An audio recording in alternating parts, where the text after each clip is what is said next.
Le Seigneur soit avec vous. Et avec votre esprit. Évangile de Jésus-Christ selon saint Luc. Gloire à toi, Seigneur.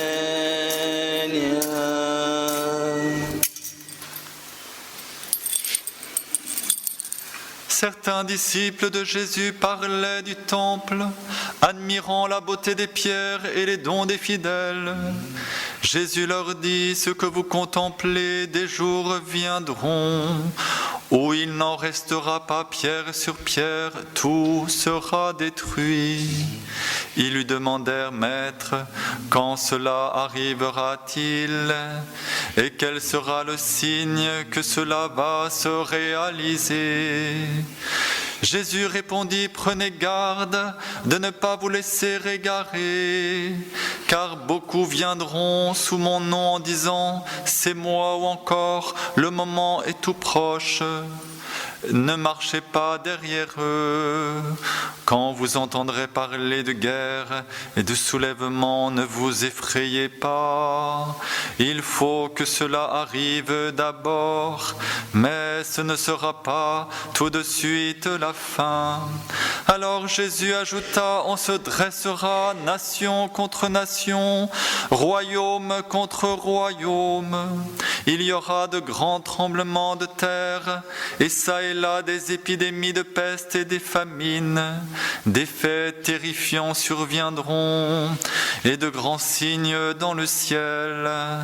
Mais avant tout cela, on portera la main sur vous, et on vous persécutera. On vous livrera aux synagogues, on vous jettera en prison. On vous fera comparaître devant des rois et des gouverneurs à cause de mon nom. Ce sera pour vous l'occasion de rendre témoignage. Mettez-vous dans la tête que vous n'avez pas à vous soucier de votre défense. Moi-même, je vous inspirerai un langage et une sagesse à laquelle tous vos adversaires ne pourront opposer ni résistance, ni contradiction. Vous serez livrés même par vos parents, vos frères, votre famille et vos amis, et ils feront mettre à mort certains d'entre vous. Vous serez détestés de tous à cause de mon nom, mais pas un cheveu de votre tête ne sera perdu. C'est par votre persévérance que vous obtiendrez la vie. Acclamons la parole de Dieu. Alléluia, Alléluia, Alléluia.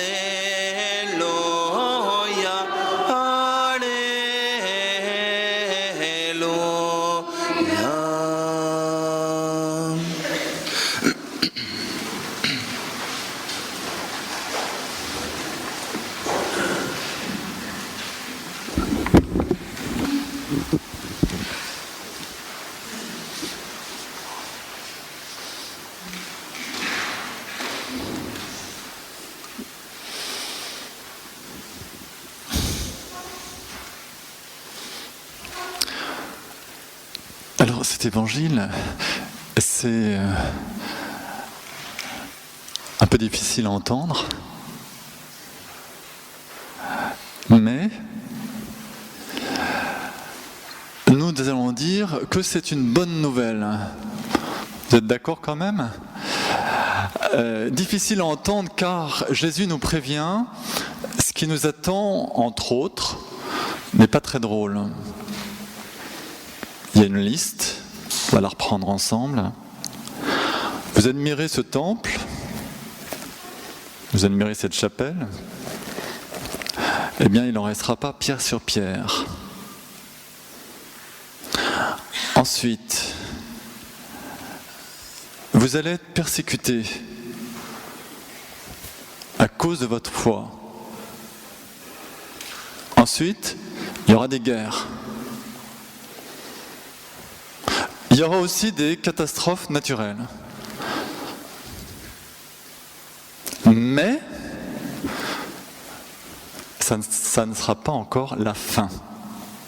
Ça, c'est la bonne nouvelle. C'est pas encore la fin. Alors, on voit que tout cela s'est réalisé. Le temple de Jérusalem, effectivement, il a complètement explosé. Le feu, vous savez, a fait exploser aussi les pierres. La pierre du côté de Jérusalem, c'est une pierre blanche, calcaire. Donc avec le feu, ça explose. Non, il n'est pas resté pierre sur pierre. La persécution, je ne vous fais pas de dessin. On a déjà donné et on continue à donner. Peut-être un certain nombre d'entre vous sont persécutés à cause de leur foi, dans leur travail ou ailleurs. Les guerres, merci, on a ce qu'il faut. Et les catastrophes naturelles aussi. Mais qu'est-ce que Jésus veut nous dire ? Alors, c'est vrai qu'on était dans le temple, les gens regardaient ceux qui donnaient de l'argent, ils trouvaient ça super. Une veuve qui donne une pièce. J'ai dit, c'est celle-là qui a donné le plus. Alors, les gens regardent la splendeur, et Jésus dit, finalement, et ça sera notre premier message à retenir, apprenons à regarder non pas les choses visibles, mais les choses invisibles. On peut peut-être déjà s'exercer sur nos voisins. Si on regarde l'un ou l'autre, on voit une certaine apparence. Mais Jésus nous dit, regardons les choses invisibles. Ça, c'est le premier message. Un deuxième message du Seigneur, c'est devant finalement tout ce qui va arriver, de plutôt difficile, douloureux, eh bien, ayons aussi une vue d'ensemble. Ça ne sera pas la fin. Ça veut dire que nous attendons un événement, qui est l'avènement en fait du monde nouveau, des cieux nouveaux, de la terre nouvelle. Et ça passera par là. Et aujourd'hui, nous travaillons à cet événement. Et finalement, il nous est demandé de travailler toujours. Attention à ceux qui vivent dans l'oisiveté, parce qu'effectivement, il y en avait qui se disaient « Oh là là, puisque la fin du monde c'est demain, autant ne plus travailler. » Alors, on va travailler, oui, mais on va travailler à quoi ? C'est là où le Seigneur nous invite, comme je le disais, à entrer dans ce nouveau regard et à viser le but. Quel est notre but ? Qu'est-ce que nous construisons ? Pourquoi est-ce que nous vivons ? Si vous connaissez le père Maximilien Kolb, au moment donc de la tourmente nazie, il avait construit une cité de l'Immaculée avec beaucoup de vocations. C'était très nombreux. Puis il avait été fondé, comme vous savez, jusqu'au Japon. Il savait que tout ça disparaîtrait. Il disait en fait, ce que nous construisons, c'est invisible. Voilà. Voilà le message de Jésus. Construisons ce qui n'est pas visible. La civilisation de l'amour, elle n'est pas forcément visible. Ça passe par le concret des choses, on est bien d'accord. Mais à quoi est-ce que nous allons nous attacher ? Quel est notre but ? Alors, notre but n'est pas ici-bas. Notre but va au-delà. Et le jour où on va nous persécuter, nous mettre à mort, éventuellement, Eh bien, bonne nouvelle, nos cheveux sont comptés. Vous allez me dire, ça me fait une belle jambe, parce que s'ils sont coupés en 4 avant d'être comptés, et puis si on est coupé en petits morceaux, il est drôle quand même, c'est le Seigneur. Hein, je ne sais pas si ça vous console beaucoup, vos cheveux sont comptés. Oui, enfin Seigneur. Bon, ça veut dire qu'il est avec nous, et que nous pouvons avoir confiance, parce qu'il est avec nous pour construire. Et si nous passons dans le ravin de la mort et des ténèbres, comme dit le psaume 23, il est là. Et il nous fait passer là où nous ne pouvons pas créer. Lui, il crée toujours. Alors, c'est évidemment pour nous une leçon pour le quotidien. C'est pour ça que dans Notre Père, nous allons dire, donne-nous aujourd'hui le pain. Même si nous allons le gagner, nous le recevons. C'est lui qui va féconder notre action. Et aussi notre être tout court. Deuxième message, celui de la confiance et de la persévérance. Oui. Voilà notre combat. S'il y a finalement un seul combat à mener dans nos vies, c'est bien celui de la confiance et la persévérance. Oui, mais pas avec la force de nos poignets, avec sa force à lui. Nous allons continuer. Et tel est le travail qui nous revient. Le Seigneur est là, il va nous faire passer, c'est notre Moïse, il nous fait passer à travers nos tribulations, quelles qu'elles soient. Puisque nous sommes ici pour une œuvre qui est aussi l'œuvre du salut.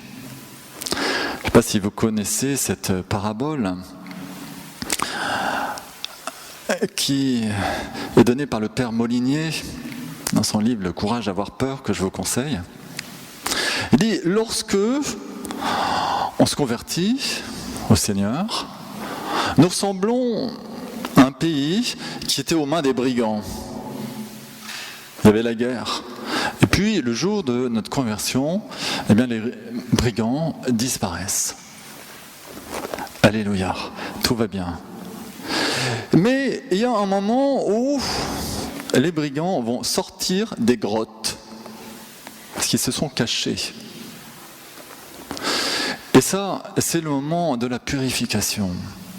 Alors, à l'échelle du monde, voyons que les brigands sont cachés plus ou moins. Mais ce qui nous est dit, c'est qu'à un moment, ils vont sortir. Et nous serons à un moment ou à un autre persécutés, oui. Parce que le jugement, ça veut dire aussi séparation. Et on sépare des choses que l'on voit. Le mal est caché souvent. Mais il y a un moment où il se révèle. C'est un peu aussi ce qu'on observe dans la santé. Si nous avons des maux cachés, il y a un moment où ça fait une grosse pustule. Enfin, quelque chose qui se voit, quoi. Eh bien, dans l'ordre spirituel, c'est un peu ça. Mais le Seigneur va nous faire passer. Ça ne sera pas la fin.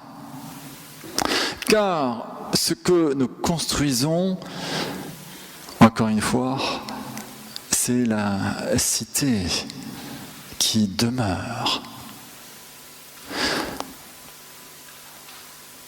Alors nous pensons à ces paroles mystérieuses de Jésus qui veut sauver sa vie, il la perdra.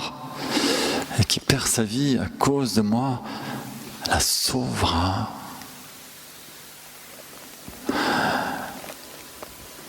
C'est par votre persévérance que vous obtiendrez la vie. Dans le texte grec, c'est plutôt par votre persévérance, vous gagnerez vos âmes. La vie de vos âmes. C'est-à-dire vos âmes ne vont pas mourir. On va mourir physiquement. Bon, Ok ? Mais ça, c'est un passage. Ce qui est important, c'est que nous soyons vivants avant, pendant et après le passage. Vous me suivez toujours, ça va ? C'est pas trop difficile à entendre.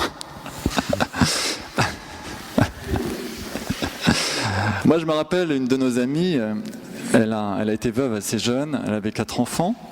Son mari est mort en 3 mois, un cancer il a balayé.